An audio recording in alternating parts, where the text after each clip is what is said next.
Persiapan ujian standar profesi pasar modal. Wakil perantara pedagang efek pemasaran. Edisi ke-1. Modul mekanisme perdagangan efek. Mekanisme perdagangan efek bersifat utang dan sukuk. Efek bersifat utang dan sukuk atau disingkat EBUS di bursa. Terdiri dari A. Obligasi korporasi, obligasi yang diterbitkan oleh perusahaan swasta nasional termasuk BUMN dan BUMD. B. Sukuk, efek syariah berupa sertifikat atau bukti kepemilikan yang bersama dan mewakili bagian yang tidak terpisahkan atau tidak terbagi atas aset yang mendasarinya. C. Surat berharga negara.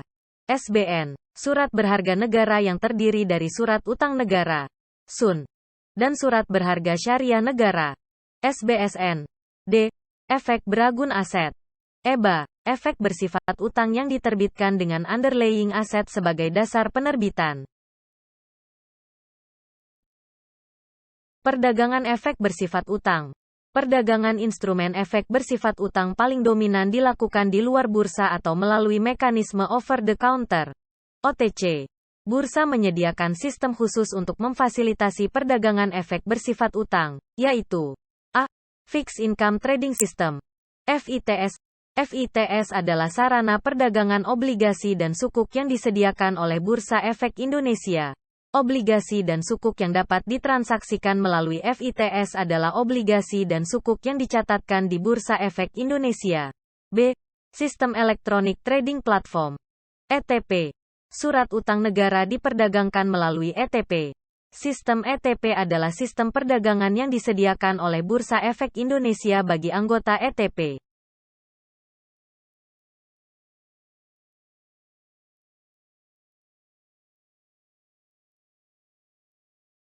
Bursa Efek Indonesia menyediakan sistem khusus untuk memfasilitasi perdagangan efek bersifat utang, yang dikenal dengan nama FITS atau Fixed Income Trading System. FITS merupakan sistem otomasi perdagangan yang dimiliki Bursa Efek Indonesia, untuk memfasilitasi perdagangan efek bersifat utang di Indonesia. Di samping itu, juga terdapat sistem pelaporan untuk transaksi efek bersifat utang, yang dikenal dengan nama CTP-PLTE atau Centralized Trading Platform, pelaporan transaksi efek. Pelaporan transaksi efek bersifat utang, mencakup keseluruhan transaksi efek bersifat utang dan sukuk, baik di bursa efek maupun di luar bursa efek, OTC. Para pihak yang melakukan transaksi efek bersifat utang dan sukuk tersebut, diwajibkan untuk menyampaikan laporan atas transaksi efek yang dilakukannya, melalui sistem dan/atau sarana penerimaan pelaporan transaksi efek yang diselenggarakan oleh PLTE.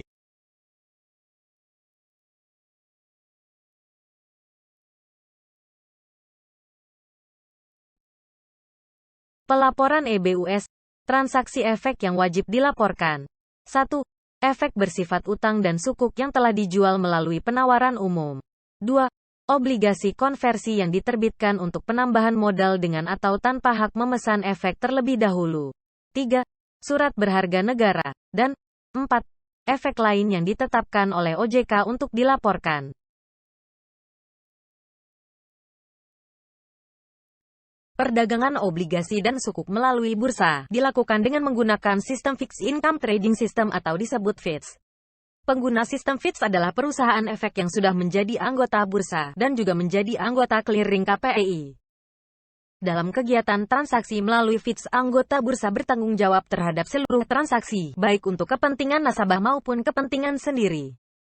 Mekanisme perdagangan obligasi dan sukuk melalui sistem FITS merupakan transaksi yang terintegrasi antara sistem perdagangan, clearing dan penyelesaian, di mana setiap sistem ini memiliki mekanisme yang berbeda-beda. Sistem FITS menggunakan metode remote access dari masing-masing kantor anggota bursa, sehingga anggota bursa tersebut dapat memberikan pelayanan order jual ataupun beli kepada nasabahnya secara efektif dan efisien.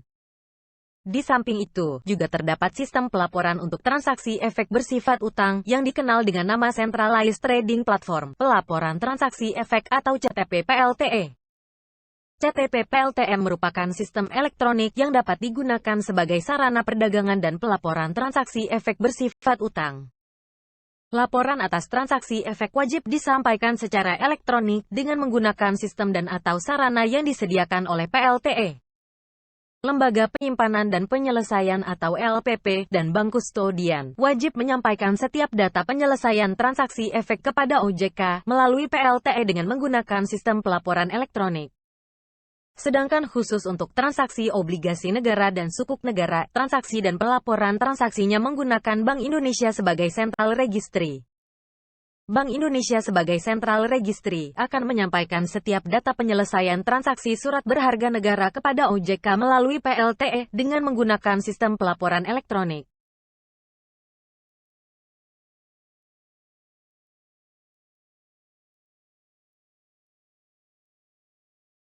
Tata cara pelaporan transaksi dapat dilakukan sebagai berikut. 1.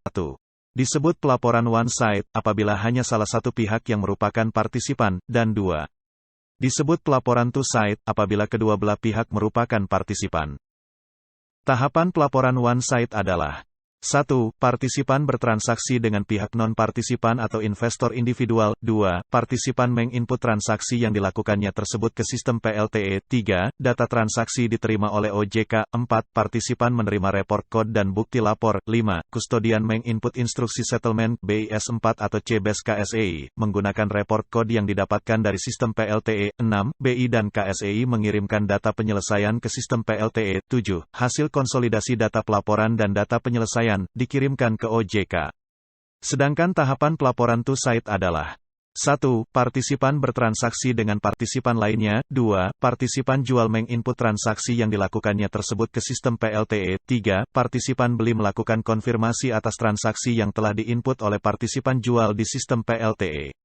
4. Data transaksi diterima oleh OJK. 5. Partisipan menerima report code dan bukti lapor. 6. Kustodian menginput instruksi settlement ke BIS 4 atau CBES KSEI menggunakan report code yang didapatkan dari sistem PLTE. 7. BI dan KSEI mengirimkan data penyelesaian ke sistem PLTE. 8. Hasil konsolidasi data pelaporan dan data penyelesaian dikirimkan ke OJK.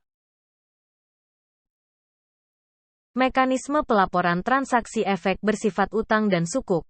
Mekanisme pelaporan transaksi efek bersifat utang dan sukuk diatur dalam POJK Nomor 22/2017 tentang pelaporan transaksi efek, dan Surat Keputusan Direksi PTB tanggal 18 Maret tahun 2020. Pelaporan transaksi efek melalui sistem penerima laporan transaksi efek, sistem PLTE. Laporan atas transaksi efek wajib disampaikan secara elektronik dengan menggunakan sistem dan/atau sarana yang disediakan oleh PLTE. Hal-hal yang diatur terkait dengan waktu pelaporan, jenis efek wajib lapor, hal-hal wajib lapor, tata cara pelaporan, pelaporan SID dalam PLTE, konsolidasi data perdagangan dan penyelesaian, denda keterlambatan, biaya koreksi, pembatalan transaksi.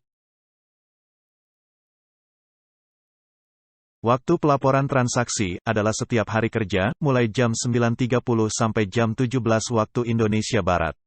Laporan wajib disampaikan, paling lambat 30 menit untuk informasi data transaksi, dan paling lambat pada akhir hari untuk informasi penyelesaian transaksi. Jenis transaksi efek yang wajib dilaporkan adalah: 1. Jual beli putus atau outright. 2. Hibah atau hibah wasiat.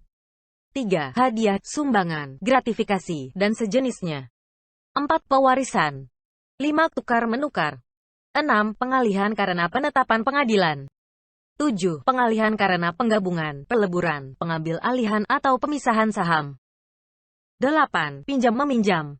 9. Transaksi repurchase agreement.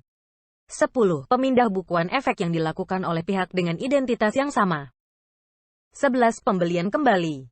12. Peralihan efek dalam rangka penciptaan dan pembelian kembali atau pelunasan unit penyertaan reksadana yang diperdagangkan di bursa efek. 13. Konversi menjadi efek lain. 14. Penjaminan efek selain dalam rangka penjaminan penyelesaian transaksi bursa yang ditempatkan pada lembaga clearing dan penjaminan. Dan 15. Adalah jenis transaksi lain yang ditetapkan oleh otoritas jasa keuangan. Informasi yang dilaporkan adalah meliputi: 1. Nama dan seri efek. 2. Nomor tunggal identitas pemodal dan nama pihak penjual, pemilik awal, pemilik rekening serah. 3. Nomor tunggal identitas pemodal dan nama pihak pembeli, pemilik akhir, pemilik rekening terima. 4 jenis rekening efek rekening sendiri atau rekening nasabah. 5 harga transaksi. 6 imbal hasil. 7 volume transaksi. 8 nilai transaksi. 9 waktu transaksi, tanggal, jam, dan menit. 10 waktu pelaporan atau waktu instruksi kepada partisipan. 11 jenis transaksi. 12 tanggal penyelesaian transaksi. 13 status kepemilikan. 14 nama kustodian jual dan kustodian beli. 15 nama perantara pedagang efek jika ada. 16 identitas partisipan. 17 nomor pokok wajib pajak jika ada. 18 tingkat harga dan jangka waktu transaksi khusus untuk transaksi pinjam-meminjam, dan 19 adalah jenis transaksi repurchase agreement, tanggal kontrak mata uang kontrak, tingkat harga, jangka waktu transaksi, margin awal atau haircut efek, dan status sebagai prinsipal, agen khusus untuk transaksi repurchase agreement. Pelaporan SID dan format SID dalam sistem pelaporan transaksi efek.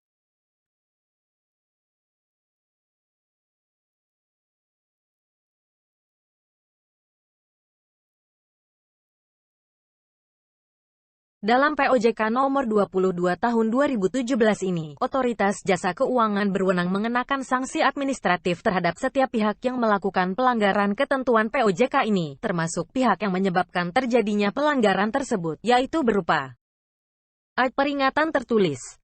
B. Denda, yaitu kewajiban untuk membayar sejumlah uang tertentu. C. Pembatasan kegiatan usaha. D. Pembekuan kegiatan usaha. E. Pencabutan izin usaha. F. Pembatalan persetujuan, dan atau G. Pembatalan pendaftaran. Penyampaian laporan transaksi efek tidak dikenakan biaya. Namun demikian, jika terjadi keterlambatan, koreksi atau pembatalan atas pelaporan transaksi efek, maka akan dikenakan biaya denda. Untuk keterlambatan pelaporan, maka berdasarkan POJK nomor 22 tahun 2017 akan dikenakan biaya, yaitu A. Rp10.000 atas setiap jam keterlambatan pelaporan per laporan, atau paling banyak Rp100.000 per hari per laporan, dan B. Dengan ketentuan bahwa jumlah keseluruhan denda paling banyak Rp100 juta per laporan. Sedangkan mekanisme dan biaya koreksi atau pembatalan atas pelaporan transaksi efek diatur oleh PLTE. Partisipan dapat melakukan koreksi dan pembatalan atau pencabutan atas pelaporan yang telah dikonfirmasi melalui sistem PLTE. Informasi yang dapat dikoreksi adalah 1. Tipe transaksi, 2. Obligasi atau surat berharga, 3. Harga, 4. Yield, 5. Volume, dan 6. Tanggal penyelesaian. Apabila koreksi dilakukan pada informasi non-market, maka PLTE tidak mengenakan biaya atas koreksi dimaksud. Pengaturan biaya denda jika terjadi koreksi dan pembatalan adalah 1. Terkait koreksi, yaitu A. Terjadi sebelum atau setelah pelaksanaan penyelesaian transaksi. B. Kesalahan data pelaporan transaksi efek, perubahan data transaksi efek yang dilaporkan, atau terjadi kondisi tertentu, dan C. Dikenakan biaya Rp25.000 per partisipan jual dan partisipan beli per pelaporan. 2. Terkait pembatalan, yaitu A. Terjadi sebelum pelaksanaan penyelesaian transaksi. B. Kesalahan data pelaporan transaksi efek, perubahan data transaksi efek yang dilaporkan, atau terjadi kondisi tertentu, dan C. Dikenakan biaya Rp50.000 per partisipan jual dan partisipan beli per pelaporan.